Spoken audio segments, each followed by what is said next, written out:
Assalamualaikum warahmatullahi wabarakatuh. Innal hamdalillah nahmaduhu wa nasta'inuhu wa nastaghfiruh wa na'udzu billahi min shururi anfusina wa min sayyiati a'malina. May yahdihillahu fala mudilla lahu wa may yudlil fala hadiya lahu. Asyhadu an la ilaha illallah wahdahu la syarika lah wa asyhadu anna Muhammadan abduhu wa rasuluh. Qala Allah Ta'ala fi Qur'anil Aziz, a'udzu billahi minasy syaithanir rajim.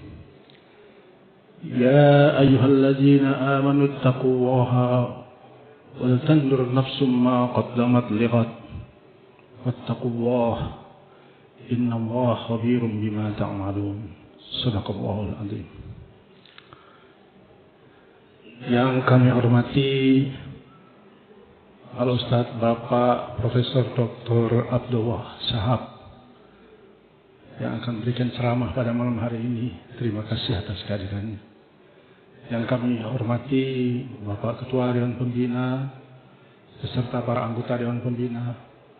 Yang kami hormati Ketua Dewan Pengawas beserta para anggota dan seluruh jajaran pengurus Al-Maghfirah yang kami hormati. Ibu-ibu pengurus pengajian Nur Jannah, Bapak Ibu dan seluruh anggota jamaah Al-Maghfirah yang kami hormati dan dirahmati oleh Allah. Puji syukur alhamdulillah pada malam hari ini kita semuanya masih diberikan rahmat dan nikmat oleh Allah berupa iman, Islam, kesehatan dan kesempatan sehingga kita bisa berjumpa dengan tahun baru Hijriah 1 Muharram 1448 Hijriah. Ini adalah nikmat besar bagi kita agar kita bisa memperbaiki sisa umur kita yang ada di dunia ini. Salawat serta salam mari senantiasa kita aturkan pada junjungan besar Nabi Muhammad sallallahu alaihi wasallam. Bapak Ibu sekalian yang kami hormati, Allah berfirman dalam surat Al-Hasr ayat 182, ayat 18 yang tadi telah dibacakan oleh Qorik, yang artinya wahai orang-orang yang beriman, bertakwalah kamu kepada Allah dan hendaklah kamu memperhatikan apa yang telah kamu laksanakan selama ini untuk mempersiapkan diri di hari akhir nanti, di yaumul qiyamah. Bapak Ibu sekalian yang kami hormati, ayat ini merupakan peringatan dari Allah pada kita semua bahwa kita harus menintrospeksi diri atau mengevaluasi diri kita, apakah selama ini yang sudah kita laksanakan. Karena pada prinsipnya dengan bertambahnya tahun itu berarti umur kita berkurang 1 tahun untuk mendekati kematian. Jadi ini merupakan peringatan yang diberikan oleh Allah kepada kita semua agar kita menghadapi tahun-tahun baru ini supaya kita mengevaluasi diri kita, apakah kita sudah siap untuk hari esok. Bapak Ibu yang kami hormati, peringatan Muharram ini adalah merupakan tahun Hijriah atau hijrah Rasulullah Muhammad SAW dari kota Mekah ke Madinah, atau hijrah dari keterpurukan waktu itu masyarakat Mekah yang begitu zalim ya, menganiaya Rasulullah. Kemudian beliau bersama para sahabat berpindah ke Madinah, dan alhamdulillah Allah meridhai ini dan memberikan kemakmuran dan kemajuan umat Islam di Madinah yang sampai sekarang kita rasakan manfaatnya. Bapak Ibu sekalian yang kami hormati, ini adalah merupakan hikmah yang nanti mungkin akan disampaikan nanti oleh Bapak Profesor Dr. Ustadz Abdullah Shahab. Salah satu hikmahnya yang perlu kita petik dari peringatan acara 1 Muharram ini. Bapak Ibu sekalian yang kami hormati, pada kesempatan yang baik ini saya hanya ingin sedikit melaporkan kepada para jamaah sekalian, khususnya jamaah Al-Maghfirah. Alhamdulillah pada awal bulan Ramadan kemarin kita sudah bisa mengganti seluruh karpet yang ada di masjid ini dengan berkat amal jariah dari Bapak Ibu sekalian. Sedangkan karpet yang lama, nah ini banyak yang bertanya kepada saya, yang lama dikemanakan gitu ya. Nah ini kami laporkan kepada jamaah sekalian bahwa karpet yang lama itu ada lebih kurang 40 roll. Itu kita berikan pada beberapa masjid dan mushola yang mengajukan permohonan. Sekarang baru ada lebih kurang 13 roll yang sudah kita berikan pada masjid dan mushola. Ada 7 masjid dan mushola yang sudah kita berikan. Yang lainnya masih dalam proses untuk pengajuan dan pemberian karpet tersebut. Kami hanya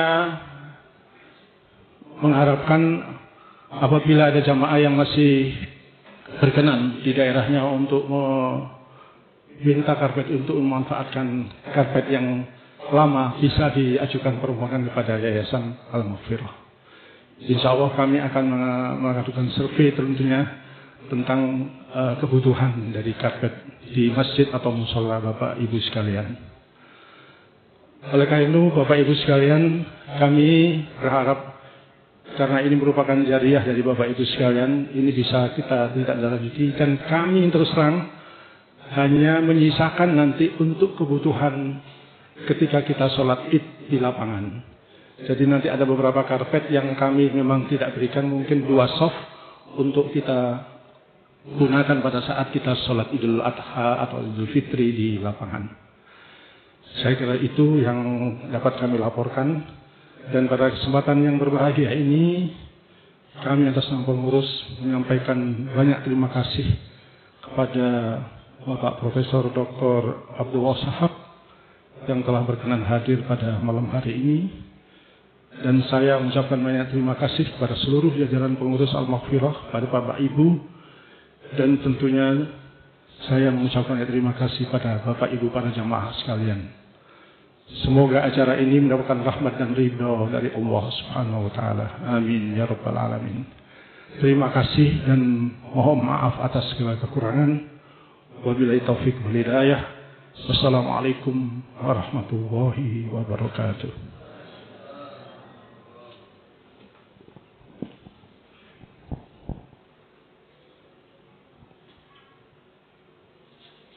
Kepada beliau disampaikan terima kasih. Para hadirin yang dirahmati oleh Allah, memasuki acara inti yakni Mau'idatul Hasanah yang akan disampaikan oleh beliau yang terhormat Al-Ustadz Bapak Profesor Dr. Insinyur Haji Abdullah Shahab MSc. Tema peran hijrah dalam pengembangan individu dan masyarakat. Kepada beliau kami persilahkan dan dimohon ditutup dengan doa.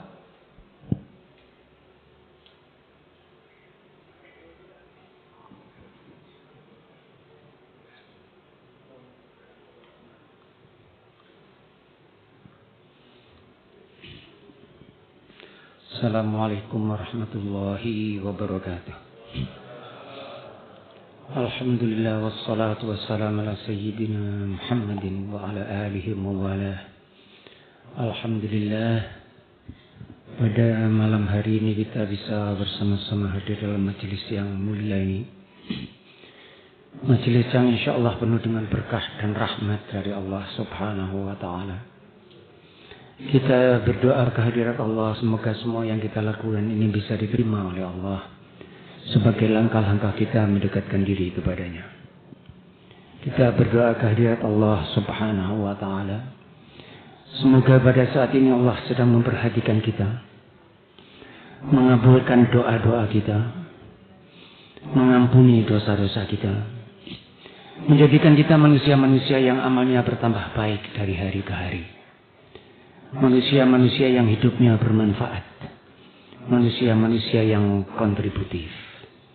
Dijadikan kita suami-suami dan ayah yang soleh. Diberi kita istri yang solehah. Diberi kita anak-anak yang soleh, anak-anak yang solehah. Anak-anak yang mencintai bangsanya, anak-anak yang mencintai umatnya. Anak-anak yang mencintai orang-orang yang tertindas. Anak-anak yang mencintai agamanya. Anak-anak yang mencintai Al-Quran. Anak-anak yang mencintai Rasulullah sallallahu alaihi wa ala alihi wasallam. Materi kita pada hari ini insya Allah terkait tentang hijrah. Jadi kalau tidak khawatir terlalu panjang, saya minta waktu sekitar 40 sampai 45 menit. Tidak terlalu panjang ya. Tidak ya, insya Allah 40 sampai, jadi sekarang jam 8:15, nanti jam 9 insya Allah saya tutup biar tidak terlalu malam. Materi yang terkait dengan hijrah. Jadi pembukaannya mungkin sederhana saja dulu, yaitu tentang fenomena hijrah. Kemudian nanti kita akan lihat kira-kira hikmah apa yang bisa dipetik dari hijrah. Tadi kita sudah mendengar ayat Al-Quran yang dibaca dengan sangat baik, diterjemahkan dengan sangat baik, yang meminta kita untuk bersiap-siap seyogyanya menyiapkan apa yang akan dibawa esok hari. Mudah-mudahan insya Allah bekal kita membawa esok hari adalah bekal yang baik. Insya Allah kita berkiprah hidup di dunia dan meninggalkan di dunia ini bihusnul khatimah, penuh dengan keridhaan Allah Subhanahu wa Ta'ala.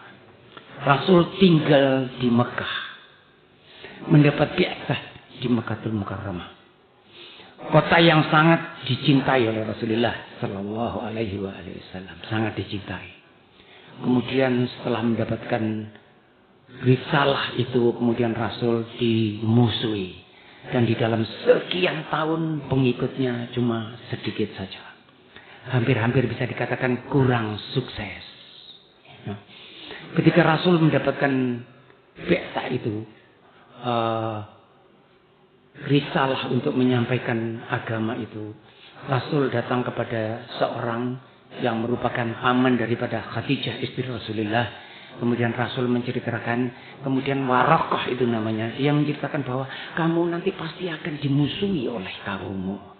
Kamu pasti nanti akan diteror oleh kamu. Dan Rasul masih tenang saja. Tapi kemudian Waraqah itu mengatakan, kamu nanti pasti akan diusir oleh kaummu.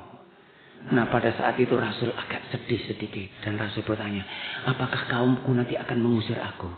Kata Waraqah, iya, tidak ada seseorang yang datang dengan membawa risalah seperti kamu kecuali dia diusir oleh kaumnya. Dan Rasul tampak sedih. Karena Rasul itu adalah orang yang sangat mencintai Makkah. Tetapi kemudian dengan rahmat dan atas perkenan dari Allah Subhanahu wa Ta'ala, kemudian Rasul berangkat hijrah. Ketika sampai di sebuah pasar yang dinamakan Hazwarah, Rasul itu melihat ke Mekah. Kemudian kelihatan dari atas, kelihatan Mekah di bawah. Dan Rasul mengatakan, demi Allah, kalau bukan karena kaummu mengusir aku tidak akan pernah meninggalkan. Karena engkau adalah tempat yang paling aku cintai dan paling dicintai oleh Allah Subhanahu wa Ta'ala. Maka itu doa Nabi Allah Ibrahim, waj'al, luar biasa, Rabbana liqimus shalah waj'al afidatan minan nasi tahwi ilaihim. Doa Nabi Allah Ibrahim, ya Allah, supaya mereka orang-orang Mekah itu bisa mendirikan salat. Waj'al afidatan minan nasi tahwi ilaihim. Biarkan hati manusia jatuh cinta kepada Mekah. Dan ternyata doa itu makbul karena doa seorang Rasul. Siapa yang tidak cinta kepada Mekah? Dan yang luar biasa, termasuk orang di daerah Rungkut ini. Rungkut ini mana? Mekah itu mana? Tetapi hati semua manusia di dunia ini tertambat kepada Mekah. Karena doa seorang Rasul. Kemudian Rasulullah SAW pergi dan sampai di satu tempat itu kira-kira 100 km mungkin dari Mekah. Itu daerah yang dinamakan Juhfa. Itu kemudian Rasul melihat jalan menuju Mekah itu. Dan sudah mulai rindu. Padahal baru berangkat. Sudah mulai rindu. Kemudian malaikat Jibril turun dan mengatakan, kamu Muhammad tampaknya rindu dengan tanah airmu. Rasul bilang, iya. Kemudian turun ayat, innalladzii farada 'alaikal Qur'an la'atuka ila ma'ad. Allah yang mewajibkan kepadamu Quran nanti akan mengembalikan kamu ke Mekah. Ja'al haqqu wa zahaqal batil. Dan Rasul kembali 10 tahun kemudian dengan 10.000 tentara, the emperor, raja di raja, masuk ke Mekah bersimbah air mata. Dan yang menarik saudara, saya membayangkan kalau sekarang mungkin viral gitu ya. Saya membayangkan mungkin kalau sekarang itu viral. Rasulullah SAW itu masuk ke Mekah dengan air mata membasahi jenggotnya. Ini orang Arab yang wajahnya putih naik onta, duduk di depan. Di belakangnya ada Usamah ibn Zaid. Bapak-bapak dan ibu pernah mendengar pasti. Usamah ibn Zaid itu anak yang sangat disayangi oleh Rasulullah SAW. Zaid itu anak dulu. Zaid itu adalah hamba sahaya daripada Rasul yang kemudian dibebaskan dan dia ambil anak, sehingga para sahabat mengatakan Zaid bin Muhammad, kemudian diralat. Sehingga Zaid ini sebetulnya adalah tadinya hamba sahaya dari Rasulullah. Kemudian Zaid ini menikah dengan seorang wanita yang termasuk pengasuh Rasul yang namanya Ummu Aiman, dan punya anak yang namanya Usamah. Usamah ibn Zaid, Usamah anak Zaid, hitam pekat, dinamakan Aswadul Lail. Aswadul Lail itu hitamnya seperti malam hari. Mungkin cuma giginya saja yang putih. Tetapi ini kecintaan Rasulullah Sallallahu Alaihi Wasallam. Kadang-kadang Hasan dan Husain diletakkan di satu sisi, Usamah di sisi yang lain. Sehingga Usamah itu punya cincin. Cincinnya itu tulisannya Al-Hibbu Ibnul Hibb. Kekasih anak kekasih.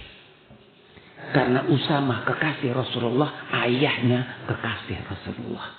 Maka itu ketika Khalifah Umar menjadi khalifah itu ada anaknya itu dikasih uang agak sedikit dari Baitul Mal. Sementara Usamah dikasih lebih banyak dari Baitul Mal. Kemudian anak Khalifah Umar protes.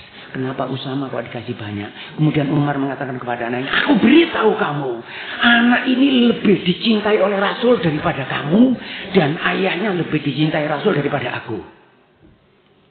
Bapak dan anaknya ini kecintaan Rasulullah Sallallahu Alaihi Wasallam. Masuk ke Mekah untuk Fathu Mekah. Dia naik onta dengan air mata bercucuran. Idza jaa nasrullahi wal fath wa ra'aitan nasa yadkhuluna fi dinillahi afwaja fasabbih bihamdi rabbika wastaghfir innahu kana tawwaba. Usamah di belakang.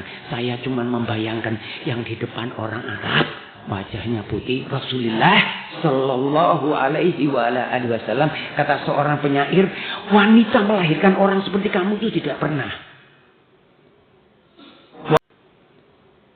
Wa ahsanu minka lam tara qattu aini wa ajmalu minka lam talidin nisa'u. Khuliqta mubarra'an bi kulli aibin ka'annaka qad khuliqta kama tasya'u. Wanita melahirkan anak seperti kamu ini tidak pernah. Ini Rasulullah, di depannya anak hitam saudara, tetapi kesayangan Rasulullah Sallallahu Alaihi Wasallam.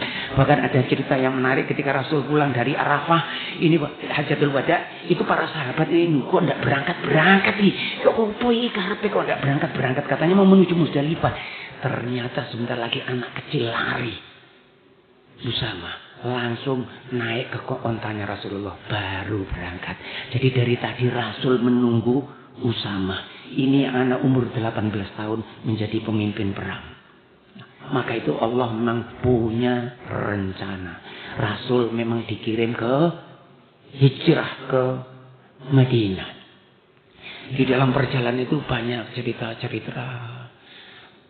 Bapak kalau dan Ibu mesti punya buku sirah Nabawiyah. Kalau mau bisa saya kasih, minta yang bahasa Arab boleh. Minta yang bahasa Inggris boleh, saya kasih. Mau berapa puluh.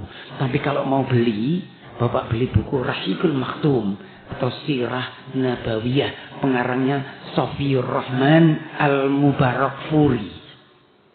Sofiyur Rahman Al-Mubarakfuri. Mungkin harganya ya 100-150 ribu. Sampean kalau tidak punya uang, sampean puasa seminggu ojo mangan, sampean tukok buku. Insya Allah bagus. Saya kira itu memenangkan hadiah penulisan buku sirah di Saudi Arabia. Namanya Sirah Nabawiyah, pengarangnya Sofiyur Rahman Al-Mubarakfuri. Kalau mau bahasa Arab atau bahasa Inggrisnya saya punya. Bahasa Indonesianya saya tidak punya karena mungkin dijual. Ya. Tetapi kalau mau buku yang lain, buku sirah sangat banyak dan sangat mudah diperoleh. Ya. Hijrah itu sesuatu yang sulit pasti ya, sesuatu yang sulit. Maka itu orang hijrah itu tergantung daripada niatnya. Sama dengan orang melakukan sesuatu itu tergantung dari niatnya. Kita berdoa di masjid yang mulia ini, mudah-mudahan niat kita ini diikhlaskan oleh Allah Subhanahu wa taala. Karena sangat sulit. Yang satu itu sangat sulit. Aku ini niatku ini gak ono apa-apa. Oh iya, jarimu gak ono apa-apa. Saya ini Pak, di dalam hati saya ini bersih. Oh nanti dulu. Jangan mengatakan seperti itu. Sama kalau Bapak punya teman, aku ini wongi fair. Pernah punya teman gitu? Aku ini wongi fair. Biasanya paling tidak fair di dunia ini. Aku ini wongi fair. Tidak ada orang fair di dunia. Bapak-bapak ini yang sebagai suami ini fair atau tidak kepada istrinya? Jangan ya. Jangan fair kepada istrinya. Karena kalau fair nanti tidak mesra hubungan keluarganya. Kon tak delok-delok kok tambah suwe, tambah gak karu-karuan gini. Itu fairness itu. Itu fairness. Tidak. Dengan istri bahasanya mesti santun, mesti baik. Kalau perlu bahasa yang berbunga-bunga. Rasulullah seperti itu. Begitu. Hidup rumah tangga begitu. Tetapi kalau fairness, tidak jalan. Pasti tidak jalan. Ya. Maka itu ada tingkat kesulitan begitu ketika orang melakukan sesuatu yang sifatnya hijrah dan sebagainya itu sulit. Untuk itu ada di dalam ayat Al-Quran yang dibaca, Qul in kana aba'ukum wa abna'ukum wa ikhwanukum wa azwajukum wa ashiratukum wa amwalun iktaraftumuha wa tijaratan takhshawna kasadaha wa masakin tardawna ahabba ilaikum minallahi wa rasulihi wa jihadin fisabilihi fatarabbasu hatta ya'ti Allahu bi amrih wallahu la yahdil qaumal fasikin. Kalau kecintaanmu kepada ayahmu, kepada anakmu, kepada saudara-saudaramu, kepada istrimu, kepada sanak kerabatmu, kepada harta perdagangan, kepada harta yang kamu kumpulkan, kepada rumah-rumah yang indah, engkau cintai lebih dari mencintai Allah dan Rasul, maka tunggu saat pembalasan dari Allah. Wallahu la yahdil qaumal fasikin. Artinya janganlah cinta kita kepada apapun yang lain melebihi cinta kita kepada Allah dan cinta kita kepada Rasulullah sallallahu alaihi wa alihi wasallam. Sallu ala nabi. Allahumma shalli wa sallim wa barik. Pada suatu saat Rasul bertanya kepada Khalifah Umar, wahai Umar, siapa orang yang paling engkau cintai di dunia ini? Umar mengatakan, engkau Rasul, engkau orang yang paling aku cintai. Apakah engkau mencintai aku lebih dari engkau mencintai dirimu sendiri? Umar terdiam. Kemudian Umar mengatakan, yang itu masih belum. Siapa bapak-bapak yang paling dicintai di dunia ini siapa? Kan kita sendiri pasti. Bapak nanti lihat ya, kalau ada foto yang jadi gitu, nanti bapak mesti cari. Siapa yang dicari? Ustadz imam dia gak kira. Sampai Ustadz imam, Ustadznya tidak peduli, kena separuh badan dari mulai pusar ke bawah juga. Yang penting aku pokoknya ketok ganteng. Itu wajar atau tidak wajar? Wajar, itu manusiawi, wajar. Makanya saya sering mengatakan Islam ini agamanya orang cerdas, agamanya orang pintar. Masuk Islam orang yang mesti pintar, orang cerdas. Karena tidak ada sesuatu yang bentur kepala ini. Tidak ada. Semakin bapak telaah, semakin kelihatan. Ini memang agama ini sangat rasional. Dan memang agamanya orang cerdas. Lebih dicintai dari Allah dan Rasul, maka tunggu saat pembalasannya. Sehingga Rasul bertanya kepada Umar, apakah engkau mencintai aku lebih dari engkau mencintai dirimu sendiri. Umar mengatakan masih belum yang itu. Kemudian Rasul mengatakan belum lengkap iman seseorang itu sebelum dia mencintai aku lebih dari mencintai dirinya sendiri. Kita berdoa di masjid yang mulia ini, mudah-mudahan Allah Subhanahu wa ta'ala meletakkan di dalam hati kita ini. Hati itu mestinya jantung, bapak-bapak ya. Hati itu mestinya jantung. Jadi kalau Al-Quran bicara qalb itu maksudnya jantung. Tapi kesalahan ini sifatnya sudah nasional. Sehingga kalau saya benar sendiri ya agak tidak enak rasanya. Terjemahan Departemen Agama itu misalnya ala wahyal qalb inna fil jasadi mudghah idza salahat salahal jasadu kulluhu wa idza fasadat fasadal jasadu kulluhu ala wahyal qalb. Itu terjemahnya di dalam diri manusia kalau baik-baik semua pekerjaannya, kalau jelek itu adalah hati. Al-qalb dalam bahasa Arab artinya bukan hati. Al-qalb itu artinya jantung. Seperti bahasa Inggris heart itu artinya jantung. Kalau liver hati. David dalam bahasa Arab itu artinya hati. Mudah-mudahan hati kita ini, sudahlah kita tetap saja hati supaya tidak sulit. Mudah-mudahan hati kita ini diberi Allah kecintaan kepada Rasulullah Sallallahu Alaihi Wasallam. Bapak dan Ibu, saya punya hipotesis. Hipotesis tapi insya Allah benar, bukan hipotesis. Seseorang, ya, kalau di dalam hatinya ada kecintaan kepada Rasulullah Sallallahu Alaihi Wasallam, walaupun sedikit, walaupun apalagi kalau banyak, insya Allah jadi orang baik. Tidak bisa, Bapak, tidak bisa. Orang-orang yang korup itu, orang-orang yang menjual negara, yang menggadaikan negara, yang teriak nasionalisme tapi tangannya geraut. Ini teriak nasionalisme tangannya geraut, ini di belakang. Kalau dibedah, tidak ada cinta kepada Rasulullah. Mudah-mudahan di hati kita ada. Mudah-mudahan kita berdoa. Saya tidak punya pretensi apapun.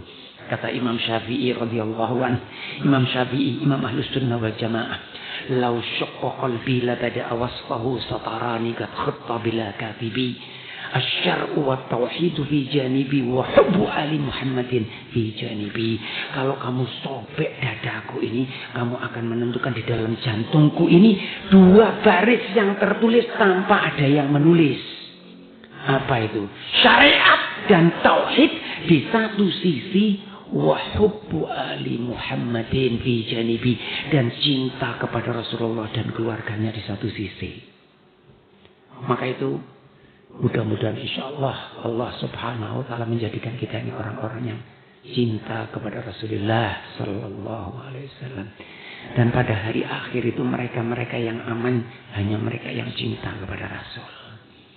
Karena jangankan kita, para anbiya, para solehin, para aulia, semua berada di belakang Rasulullah Sallallahu Alaihi Wasallam. Tadi yang dikatakan oleh MC mendapatkan syafaat daripada Rasul. Mudah-mudahan insya Allah. Materi berikutnya adalah yang terkait dengan kesulitan di dalam hijrah. Kesulitan di dalam hijrah. Hijrah itu adalah sesuatu yang sulit. Karena di dalam hijrah itu kita meninggalkan kemapanan. Kita masuk ke dalam suasana baru yang tidak kita kenal. Kita meninggalkan sesuatu. Orang-orang muhajirin itu meninggalkan harta bendanya di Mekah. Bahkan ada yang diancam bahwa mereka kalau berangkat tidak boleh membawa harta bendanya dan ditinggalkan. Maka itu turun ayat. Ada mereka-mereka yang menjual harta bendanya karena Allah. Itu maksudnya orang-orang yang berhijrah itu. Meninggalkan semua. Dan segala sesuatu yang mereka lakukan itu adalah sangat sulit di dalam kehidupannya. Maka itu di dalam hijrah ini kita melihat ada faktor bahwa di dalam kehidupan kita ini harus berani untuk melakukan sesuatu walaupun sulit. Walaupun sulit. Banyak yang kita kerjakan itu bapak-bapak dan ibu, banyak yang kita kerjakan itu karena terpaksa. Saya sering mengatakan walaupun tidak terpaksa insya Allah, tetapi tembung jari, ini cara Jawa ini tembung jari. Ya, bapak-bapak terpaksa masuk surga itu enggak apa-apa. Betul ya? Wis kepeksa mlebu surga, enggak apa-apa ya. Tetapi kalau dengan genderang kehormatan, sambutan masuk neraka. Mau Bapak? Mau. Disambut luar biasa masuk neraka tapi kepaksa sedikit masuk. Bahkan saya berkelakar sedikit. Ini kelakar sedikit ya. Ada seseorang yang ketika dilihat oleh malaikat kemudian mau masuk surga, dilihat. Kamu kenapa mau masuk surga? Nggih, kula sak temeni ngoten saya mau masuk surga. Kamu apa? Amalmu apa? Enggak punya amal banyak. Diteliti, enggak punya amal banyak. Kemudian malaikat yang satu mengatakan, cobalah dicari-cari, barangkali ada amalnya. Ternyata dicari dan ternyata ada amalnya. Amalnya itu adalah cinta kepada Rasulullah Sallallahu Alaihi Wasallam. Kemudian malaikat yang satu bilang, gini loh, dijiwir-jiwir ini, ya wis, mlebu. Mau ya Bapak dan Ibu ya? Saya mau itu. Jangan lagi dijiwir banyak, mau masuk surga tadi. Masuk surga. Ya. Maka itu ada seorang sahabat yang bertanya kepada Rasulullah begini, ya Rasulullah, mata sa'ah. Wahai Rasul, kapan hari kiamat itu kapan? Kemudian Rasul tanya, wa madza ahdatsalah? Kamu itu loh, kok takut-takut ngono, kamu punya persiapan apa untuk itu? Kemudian dia mengatakan, ma ada dekat min shalah wala shaum wala sedekah. Aku ini tidak punya persiapan, tidak juga sholat, tidak juga puasa dan tidak juga sedekah. Walakinni, tetapi aku cinta kepada Allah dan Rasulnya. Cuman itu modalnya. Kemudian Rasul mengatakan, almar'u ma'aman ahab. Orang itu nanti dibangkitkan dari kubur dengan siapa yang dicintai. Maka itu dengan idola-idola ya, hati-hati. Saya sering mengatakan kepada mahasiswa, kamu kalau nulis di kamarmu, kamar belajar, kamu kasih gambarnya rockers. Nanti kamu bangkitnya sama rockers karena itu idolamu. Berat. Jangan pernah naruh gambar-gambar seperti itu. Mereka yang selamat adalah mereka yang bangkit bersama-sama dengan Rasulullah Sallallahu Alaihi Wasallam. Sehingga di dalam kehidupan ini banyak hal-hal yang sulit yang mesti kita kerjakan. Dan yang sulit-sulit itu seringkali pahalanya besar. Dikatakan di dalam Al-Quran, lan tanalul birra hatta tunfiqu mimma tuhibbun. Kamu itu belum memperoleh kebajikan sehingga kamu memberikan apa yang kamu cintai. Ya. Bapak-bapak ini yang suami-suami ini sayang ya kepada istrinya ya. Alhamdulillah. Nek gak sayangi suami opo ya. Itu. Cinta ya kepada istrinya ya. Loh kok diam ini bahaya nih. Iya ya. Cinta ya insyaallah. Cintanya karena apa? Karena Allah. Cuman itu saja yang bisa bertahan. Yang lain cinta membara, kasmaran dan tidak ada artinya. Tidak ada artinya. A matter of time and then crumble to pieces. Remuk berantakan dalam besaran waktu. Cintanya karena Allah. Cinta yang mahal itu yang bagaimana Bapak? Istrinya ini berlaku mutatis mutandis. Cuman contohnya saja. Karena saya kebetulan seorang pria, addressing kepada pria. Istrinya ini tidak menarik Bapak. Ya. Banyak bicara. Suami bicara 2 kali, 3 kali, istrinya 2 jam. Ngomel terus. Pokoknya suaminya ini gak tahu benar. Istri saya tidak begitu, alhamdulillah. Pokoknya gak tahu benar. Cantik juga tidak. Cantik juga tidak. Resik ya gak sepiro. Rotok kempro sedikit. Ya ini contoh saja. Tapi suaminya karena Allah. Menyayangi istrinya karena istrinya titipan Allah. Itu titipan Allah. Itu the real man. Kalau istrinya cantik menis-menis dari jarak 200 km sudah cantik. Baunya harum, tenang, berhijab, anggun, bicaranya ditata. Kemudian suaminya sayang dan cinta. Semua orang mau itu. Semua orang mau. Sama dengan saya sering mengatakan kepada istri saya. Istri saya bilang, itu loh, istri itu baik, istri itu baik. Masya Allah. Saya bilang, Masya Allah. Tetapi aku beritahu kamu yang baik. Yang itu loh yang baik. Siapa itu Bapak? Suaminya tidak punya pekerjaan. Suaminya sakit. Suaminya tidak berdaya. Istrinya itu kalau senyum terpaksa. Maka itu senyum yang paling manis. Itu adalah senyum yang dilakukan dengan penuh keterpaksaan. Itu senyum yang panis. Itu senyum yang menggoncang arsy. Senyum itu kepaksa saat temenin. Dia itu tidak mau. Tetapi karena sayang dan karena Allah. Maka itu saya katakan kepada anak saya gini. Le, kon sinau kali. Kamu belajar. Aku ini tidak senang ya belajar ya. Loh, aku gak takut senang atau gak senang. Kamu kira yang dilakukan ayahmu ini senang toh? Yang saya lakukan sehari-hari ini Bapak kira-kira senang. Saya ini alhamdulillah profesi saya ini guru Bapak-bapak. Ya, ini di rumah ini kebetulan. Di rumah ini kebetulan habis ujian. Jadi mau koreksi Pak. Koreksi itu ada 50 kali 2, ada 100 lembar. 100 lembar soalnya 4 Pak. Berarti saya harus koreksi 400 soal. Bahagia saya. Ngoreksi 400 soal terus happy saya. Masya Allah Pak. Itu 10 berhenti Pak. Kalau enggak bisa UGD saya. Enggak senang saya. Tapi pertanyaannya, dikerjakan atau tidak? Dikerjakan atau tidak? Boleh enggak saya sembarang? Boleh enggak? Enggak. Takut kepada siapa saya? Nanti saya ditanya. Wa may yalfitu min qaulin illa ladaihi raqibun atid. Wa muti alkitab fataral mujrimina mushfiqina mimma fi wa yaquluna ya wailatana ma li hadzal kitab la yughadiru saghiratan wala kabiratan illa ahsaha. Wa wajadu ma amilu hadiran wa la yadlimu rabbuka ahada. Tidak ada yang kecil atau yang besar kecuali tercatat dengan rapi. Orang-orang yang berdosa mengatakan, ini kitab macam apa ini? Kok semua dicatat? Semua dicatat Pak. Doakan semoga kalau kita punya kesalahan-kesalahan diampuni oleh Allah Subhanahu wa taala. Karena yang satu itu memang tidak mudah. Siapakah kita ini? Mudah-mudahan Allah Maha Pengampun. Sehingga banyak yang kita lakukan itu adalah kita lakukan dengan terpaksa, dengan berat hati. Ya. Bapak mau sehat. Semoga kita diberi kesehatan oleh Allah Subhanahu wa taala. Ya. Bapak mau sehat? Mau ya? Mau olahraga? Nek gak gelem gak ada harapan Bapak. Mangan tok ae gelem, olahraga tidak mau. Enggak bisa. Begitu di dunia milik Allah ini enggak bisa. Mesti rekoso seperti orang yang hijrah itu.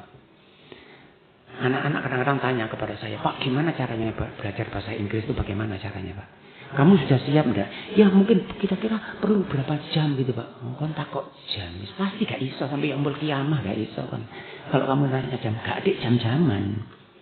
Pertanyaannya enggak jam-jaman. Sepanjang hidup. Saya kadang-kadang tidak bisa membayangkan anak-anak. Bapak pernah melihat anak-anak yang menghafal Al-Quran ini? Banyak sekarang. Alhamdulillahirrahmanirrahim. Dan itu salah satu kebenaran agama. Salah satu kebenaran agama adalah penganutnya masih mencintai agama. Agama-agama lain itu sudah mulai ditinggalkan. Sudah mulai ditinggalkan. Apalagi di luar negeri sudah ditinggalkan. Itu di Perancis itu ada gereja sekian puluh dijual. Dan sudah ditawar orang Islam semua. Tapi tidak dikasihkan. Karena orang Perancis bilang lebih baik dibuat supermarket daripada dibuat masjid. Karena mereka tidak kerasan dengan masjid. Tapi bahasanya egalite, fraternity. Kan bilangnya gitu. Liberty, fraternity, egalite untuk mereka. Kalau untuk orang Islam, tidak. Jadi ada sesuatu yang memang kalau kita lakukan itu dengan sulit. Bapak bayangkan anak-anak yang hafal Al-Quran itu ya. Kira-kira itu sulit atau gampang itu Pak? Oh saya tidak bisa bayangkan itu Pak. Bapak pernah menghafal Al-Quran ya? Pernah pasti. Ya, saya sering menghafal Al-Quran. Sampai hafalkan sekarang, besok pagi merucut. Betul kan? Saya ini banyak hafal surat-surat itu. Seperti surat Maryam itu, saya hafal. Surat Tuhan saya hafal. Kaf ya ain sadiqur rahmatul abdahu Zakaria. Ain sadiqur rahmatul abdahu Zakaria idna darabau nidaan khafiyah. Tapi sekarang lepas. Maka itu kalau mereka yang harus murojaah terus menerus. Kata Rasul orang menghafal itu seperti mengikat onta. Enggak kamu ikat, lepas. Maka itu kalau Bapak lihat ada orang hafal Al-Quran, Bapak jangan bayangkan. Wow, dia ini enak ini. Kalau enggak enak Pak. Berat. Saya pernah pada suatu saat pulang dengan seorang teman. Kebetulan ujian. Saya agak ganteng lah sedikit. Pokoknya pakai dasi gitu ya. Pokoknya agak ganteng sedikit. Kemudian di jalan itu ada anak yang main gitar itu. Cereng itu kan. Nah teman saya biasanya nggak mau ngasih gitu. Kemudian saya mencoba membayangkan. Kira-kira di pikiran dia apa ya lihat saya ya. Apa kira-kira di pikiran dia. Mesti dia mengatakan Bapak iki enak uripe. borjuis, kan gitu. Kalau dia proletar, mustad'afina fil ard, orang-orang yang tertindas. Dan yang menyedihkan, saya yang nindas. Dia pikirannya mesti begitu. Dia lihat saya mesti iki bapak, iki enak uripe. Saya kebetulan kemarin saya ceritakan di sebuah forum. Alhamdulillah, bukan keluhan, bukan keluh. Doakan Pak ya. Saya didoakan, kita saling berdoa. Saya tidak pernah mengeluh Pak. Tidak pernah mengeluh. Apa yang Allah berikan kepada saya ini lebih dari apa yang layak saya terima. Termasuk bapak-bapak ini, bapak-bapak ini yang sukses ini. Karena manusia itu seringkali cuma dikasih, tapi dia tidak tahu. Dia itu cuma dikasih, tetapi dia merasa bahwa dia prestasi. Saya punya contoh. Ya. Saya tidak tahu bapak-bapak pernah tahu tidak contoh saya ini. Ini contoh sederhana. Jangan ditertawakan karena filosofinya lumayan bagus. Kata saya, kata antum, wallahu a'lam. Saya punya kertas seperti ini, Pak. Saya punya kertasnya.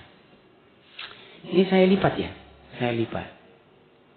Bapak kalau paham ini dengan baik, insya Allah Bapak akan berubah cara memandang karya. Yang agak sombong-sombong sedikit itu insya Allah sombongnya bisa berkurang.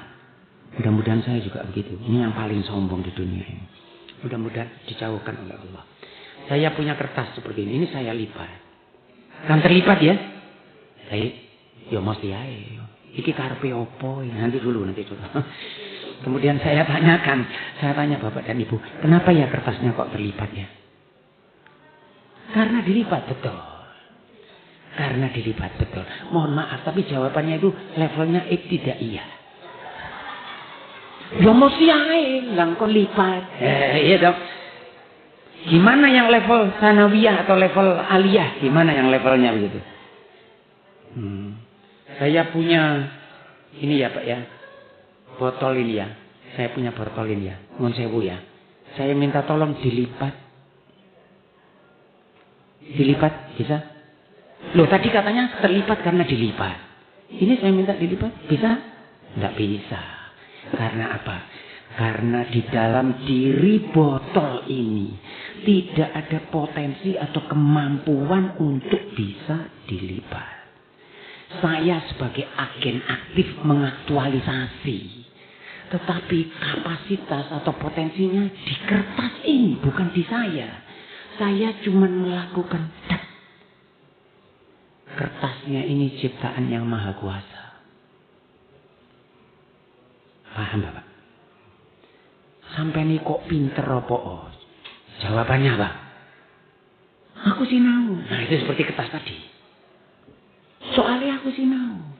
Pertanyaannya kenapa orang yang belajar bisa pintar? Itu level aliyah. Ayam itu loh kalau belajar bisa pintar enggak ayam? Dididik 1000 tahun misalnya. Anggap saja ayam itu bisa berumur 1000 tahun. Asumsinya. Bisa enggak didatangkan ahli pendidikan dari seluruh dunia. Sungurui ayam ini. Iso enggak pintar.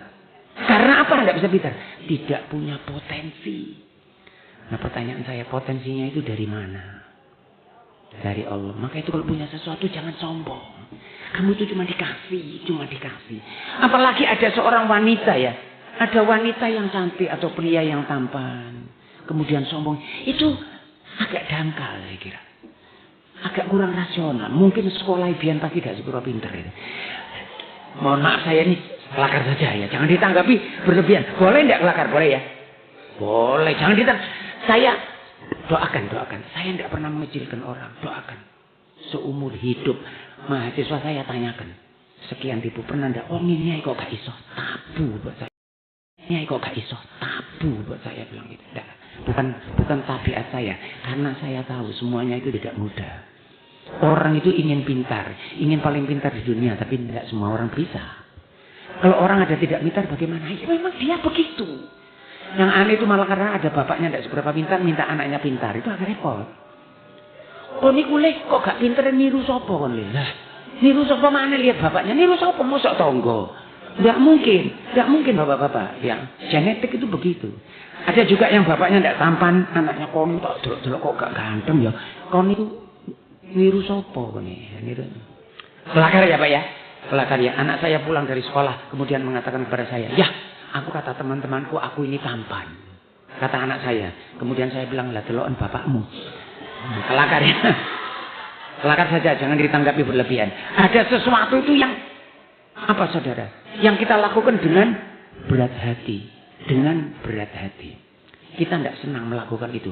Tetapi karena Allah, mengharap ridha Allah, kita lakukan. Bapak kalau sholat subuh itu, Bapak kalau dengar alarm itu musiknya enak tidak didengari? Paling tidak enak. Bunyinya alarm itu paling tidak enak. Gitu kan. Bapak bangun atau tidak bangun? Bangun ya karena Allah. Dan itu berat. Maka itu pahalanya besar.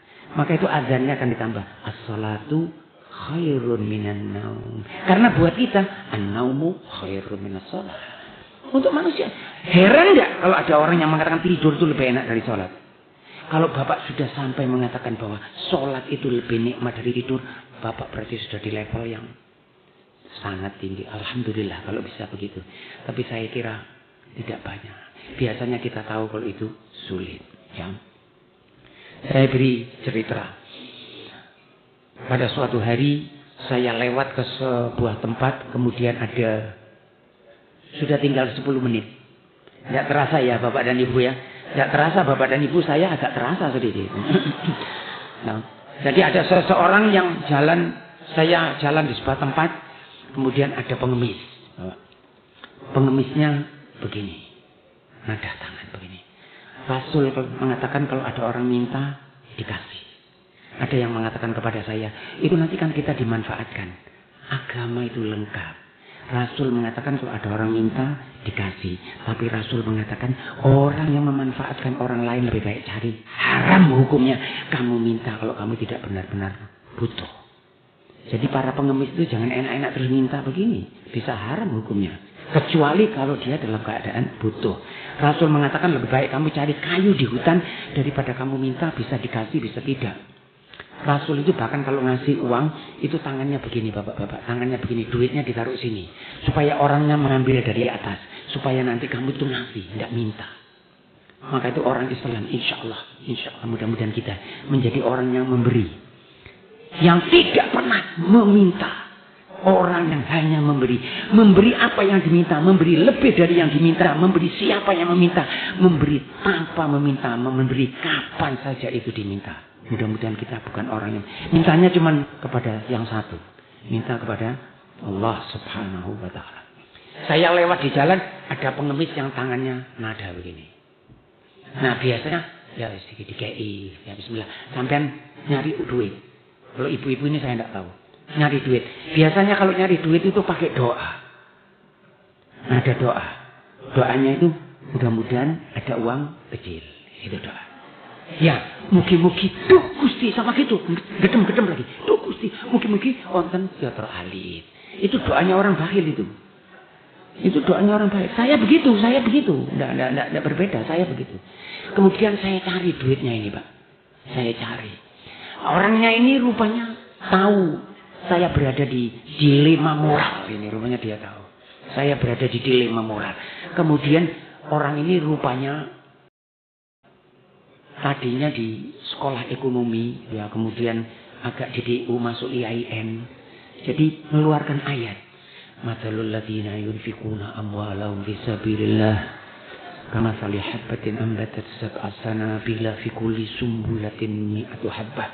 Wallahu yudha'ifu liman yasha' wallahu wasi'un alim. 1 dibalas 700. Saya tambah grogi, Pak. 1 dibalas 700. Dasar orang bakhil. Saya cari. Saya masuk di database. Retrieval system ini. Saya cari di database. Ada enggak ayat di Al-Quran yang bilang kalau ngasih jangan banyak-banyak? Ada enggak ayatnya? Ternyata ada. Itu tadi. Alladzina idza anfaqu lam yusrifu wa lam yaqturu wa kana baina dzalika qawama. Ciri ibadur rahman kalau ngasih itu tidak sedikit tapi tidak buka gini.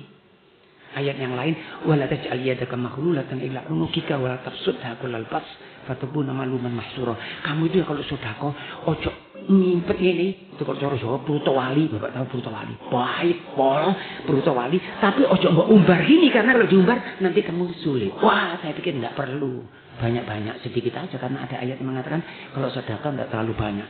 Kemudian Ki apa ini sampai ini tahu, sampai ini modelnya koyok wong apik. Saya dibuat grogi sama bapak itu tadi.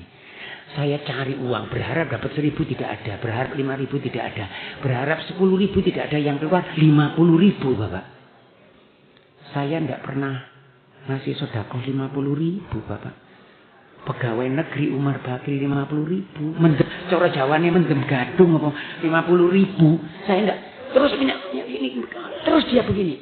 Nah, kemudian ini inti cerita.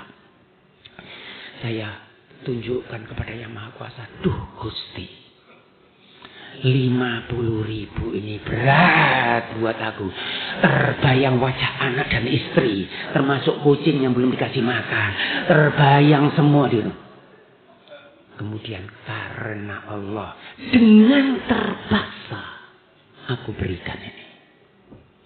Ada orang yang mengatakan, oh itu kan tidak ikhlas Pak. Oh itu keikhlasan tingkat tinggi itu. Sampean titeni yo, sampean titeni.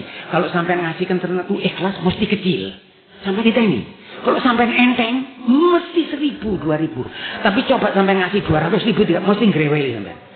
Jangan ya, jangan dicoba, bisa UPNAM, bisa UGD. Kalau besar sampai mesti berat.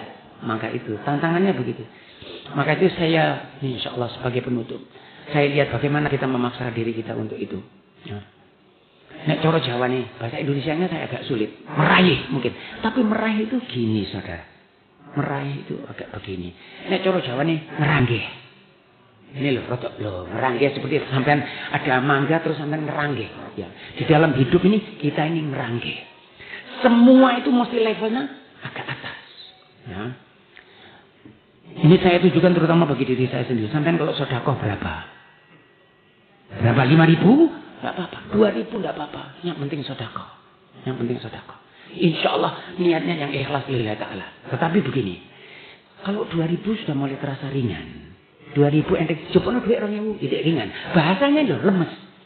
Jopono duit ya orang ibu, jopono duit 1.000 itu berat, ya kerasa tertekan.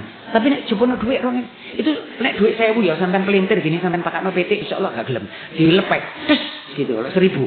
Tapi kalau 100.000 lain lagi. Sampai berapa yang ngeranggih? Ya berapa yang ngeranggih? Misalnya yang ngeranggih itu 50.000 dan bisa digunakan untuk praktek. Nanti insya Allah besok boleh. Ini Muharram, banyak anak-anak yatim, banyak ya Muharram. Sampai kasih, sasarannya mesti tepat. Sasarannya yang tepat. Kalau buat saya yang tepat itu bukan para pengemis. Pengemis boleh saja dikasih. Tapi ada orang-orang tertentu. Ya, orang yang bekerja dengan keras.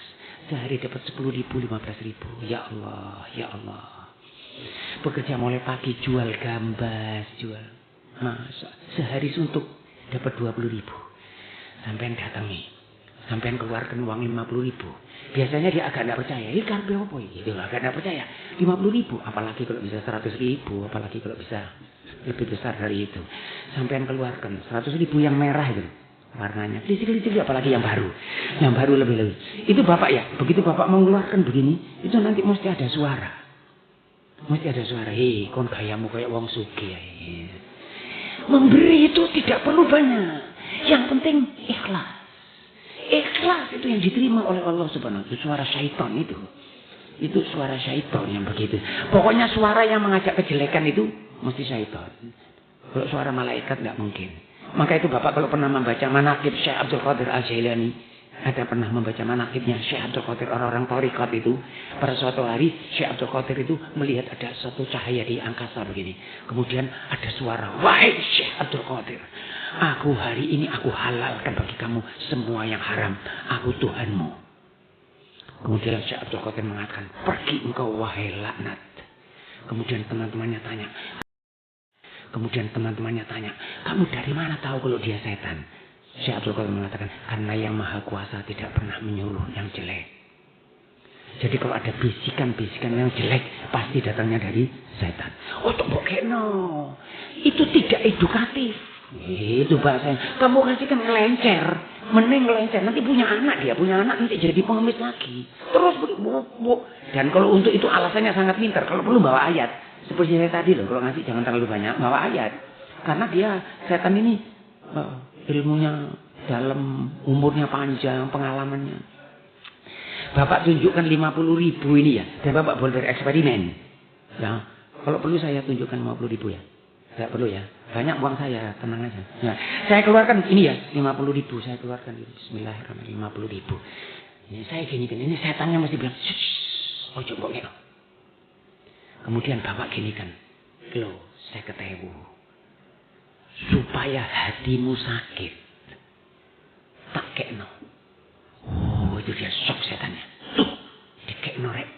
Dikeknotan, gak suatu arek ya kan, setan kan. Dikeknotan, bilangnya bukan arek. Dikekno rek saya ketemu. Dia tidak senang dengan apa yang kita lakukan itu. Dan kalau dia tidak senang, dia pergi dari kita. Maka itu sakitkan hati dia ini. Karena dia 50.000 dikasihkan, dikeluarkan. Dan bapak dan ibu bisa tidak kita melakukan itu? Pasti bisa. Pasti. 100%. Bukan probabilitas. Kalau tidak bisa, berarti memang tidak mau. Pokoknya kalau bapak mau, coba 1 kali seumur hidup. Ya, 1 kali saja seumur hidup. Punya duit berapa, beratnya berapa? 50 ya? 100.000 ya? Pokoknya yang agak ngeranggeh itu tadi. Kalau 1.000, 2.000, gak usum nih ceritanya itu, gak usum. Ya, 100.000 bapak keluar, itu pasti terasa agak berat. Bapak kasihkan. Nanti bapak lihat apa yang terjadi. Nothing happen.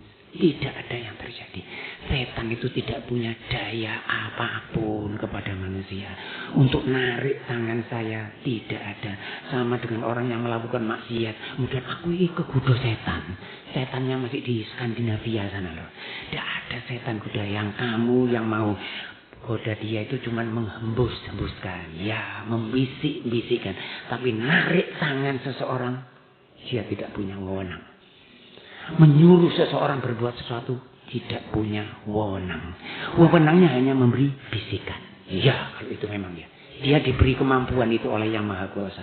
Tapi menarik tangan kita tidak ada. Bapak, Ibu dan saudara-saudara sekalian, saya kira waktunya jam 9 lebih 1 menit. Saya kira sudah cukup. Insya Allah pada kesempatan yang lain. Ini bapak-bapak terus terang saja saya terima kasih yang luar biasa. Bapak dan Ibu sebagai jamaah yang super. Karena biasanya itu ustadznya belum berbicara, jamaahnya sudah bicara sendiri. Apalagi ibu-ibu, Masya Allah, luar biasa. Hari ini tidak ada yang berbicara. Yang lihat handphone juga tidak ada. Tidak ada ya? Insya Allah tidak ada. Alhamdulillahirabbil alamin. Yang terakhir tentang handphone, saya bilang ke mahasiswa saya, kamu itu ya, ojo ngeteri terus handphonemu itu, ojo mbok pentil terus seperti orang mentil.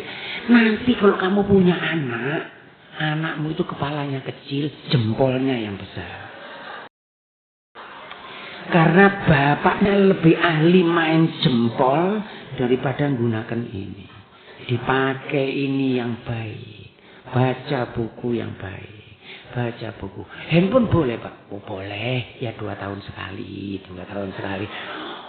Mahasiswa saya itu hebat di jalan sampai. Kok itu ditelepon sopo sih? Saya beri cerita begini. Saya ini jalan di Surabaya. Saya sering naik sepeda. Terutama dulu. Belakangan ini saya agak khawatir sih. Saya naik sepeda kemana-mana. Itu saya jarang ditegur orang, jarang. Disapa orang, ditegur jarang. Bapak dan Ibu tahu karena apa? Kenapa saya jarang ditegur orang? Karena saya bukan orang terkenal. Saya bilang kepada mahasiswa saya bukan orang terkenal. Opo maneh kon? Apalagi kamu kon gak terkenal belas kon itu. Handphonemu itu buat apa? Siapa yang mau nelpon kamu itu siapa? Kamu itu orang saya aja tidak terkenal apalagi kamu. Saya aja tidak terkenal apalagi kamu. Gitu loh. Paham Bapak-bapak ya? Jadi digunakan waktu kita untuk sesuatu yang baik. Saya juga begitu. Ya saya dulu tidak punya handphone, sekarang punya. Teman-teman malah bilang kemajuan Pak saya pakai handphone. Karena saya dibuat sulit oleh Telkom, akhirnya saya punya handphone. Tetapi kalau punya waktu, gunakan untuk belajar. Ya, baca Al-Quran dengan baik, baca sirah nabawiyah, belajar bahasa Inggris, belajar bahasa Arab, belajar bahasa apa yang insya Allah semua baik. Baik, saya kira itu yang saya berikan. Mohon maaf kalau ada yang kurang, baik dalam materi maupun cara saya memberikan. Wassalamualaikum warahmatullahi wabarakatuh. Baik, kita tutup acara kita ini dengan doa kehadirat Allah Subhanahu wa taala. Mudah-mudahan perjalanan kita selanjutnya adalah perjalanan yang semakin kontributif, semakin bermakna. Hidup ini cuma satu kali dan harus bermakna. Hidup tidak mencari kebahagiaan, hidup mencari keutamaan. Kebahagiaan itu adalah buah-buah ranum yang berjatuhan dari pohon kebaikan. Kalau hidup kita baik, insya Allah hidup kita bahagia di dunia sampai di akhirat. Bismillahirrahmanirrahim. Allahumma salli ala sayyidina Muhammadin wa ala alihi wa sahbihi wasallam. Alhamdulillahi rabbil alamin. Allahumma inna nas'aluka salamatan fid din wa afiyatan fil jasad wa ziyadatan fil ilmi wa barakatan fil rizqi wa taubatan qabla al maut wa rahmatan indal maut wa maghfiratan ba'da al maut. Allahumma hawwin alaina fi sakaratil maut wa najatan minan nar.